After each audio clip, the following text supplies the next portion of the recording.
समय सु मैंने आजादी के बाद तय एक के परिवार के 3-3 मानस मुखिया बनते देखे से, फिर भी आम आदमी बिजली पानी खातर तरसता देखा से।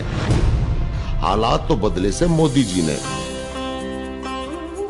उन लोगों के 60 साल के अटके हुए काम पूरे करके बस 10 साल में हर घर नल, बिजली, गैस, शौचालय बना के जब बढ़ते बढ़ते देख रहा हूं, कमल का बटन दबाएं, भाजपा को जिताएं। नमस्कार, ये आकाशवाणी चंडीगढ़ है। अब आप प्रतीका से प्रादेशिक समाचार सुनिए। हरियाणा में आज शाम 6 बजे चुनाव प्रचार थम जाएगा। मुख्य निर्वाचन अधिकारी अनुराग अग्रवाल ने बताया कि चुनाव से 48 घंटे पहले ही मौन काल शुरू हो जाएगा। श्री अग्रवाल ने कहा, साइलेंस पीरियड का मतलब है कि इस पीरियड में कोई मीटिंग, पब्लिक मीटिंग नहीं ऑर्गेनाइज करेगा। यदि करता है तो ऑर्गेनाइज करने वाला ही नहीं, बट उस मीटिंग में भाग लेने वाला भी एक जो कानून की धारा है उसके तहत दंड के पात्र होंगे।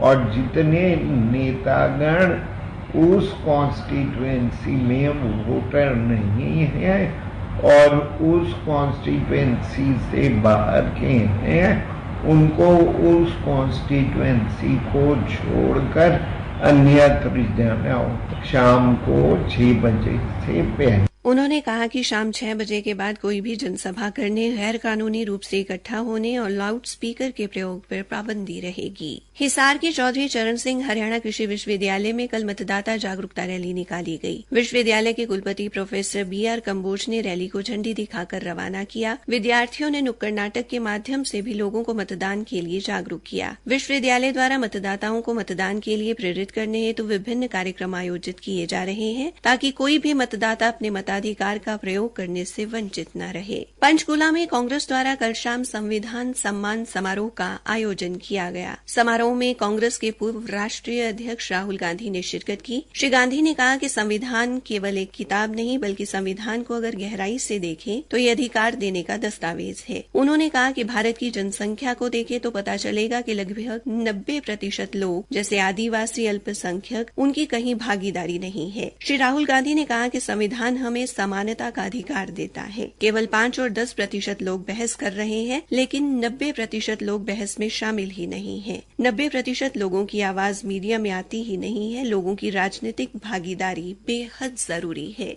उत्तराखंड के मुख्यमंत्री पुष्कर सिंह धामी ने कल फरीदाबाद लोकसभा क्षेत्र के अनंगपुर में विजय संकल्प रैली को संबोधित किया और बीजेपी प्रत्याशी कृष्णपाल गुर्जर के लिए लोगों से समर्थन मांगा। श्री धामी ने कांग्रेस की तुष्टीकरण की राजनीति की आलोचना की और मोदी सरकार द्वारा अनुच्छेद 370, 3 तलाक और नागरिकता संशोधन अधिनियम जैसे ऐतिहासिक फैसलों का जिक्र करते हुए कहा कि बीजेपी अपने वादे पूरे करती है। करनाल लोकसभा सीट से भारतीय जनता पार्टी के करनाल से प्रत्याशी और पूर्व मुख्यमंत्री मनोहर लाल ने कल करनाल नीलोखेड़ी घरौंडा के गांव में रोड शो निकाला और जनसभाएं कर लोगों से बीजेपी के पक्ष में मतदान करने की अपील की। इस मौके पर उन्होंने इंडी गठबंधन पर जमकर हमला बोला। घरौंडा विधानसभा क्षेत्र में रोड शो घरौंडा, गढ़ा, मुल्तान, मुबारकबाद आदि स्थानों से गुजरा। इस दौरान श्री मनोहर लाल के साथ पूर्व पहलवान द ग्रेट खली दलीप सिंह भी उपस्थित रहे। द ग्रेट खली ने करनाल लोकसभा क्षेत्र के मतदाताओं से पूर्व मुख्यमंत्री मनोहर लाल को जिताने की अपील की। उन्होंने कहा कि वो मनोहर लाल के लिए इसलिए वोट मांगने आए हैं क्योंकि उनकी छवि साफ सुथरी है और श्री मनोहर लाल ने हरियाणा का काफी विकास किया है। नीलोखेड़ी से रायसन तक के रोड शो के दौरान विभिन्न गांवों से गुजरते हुए श्री मनोहर लाल ने कर जनता को संबोधित किया। इसी के साथ ये समाचार बुलेटिन समाप्त हुआ।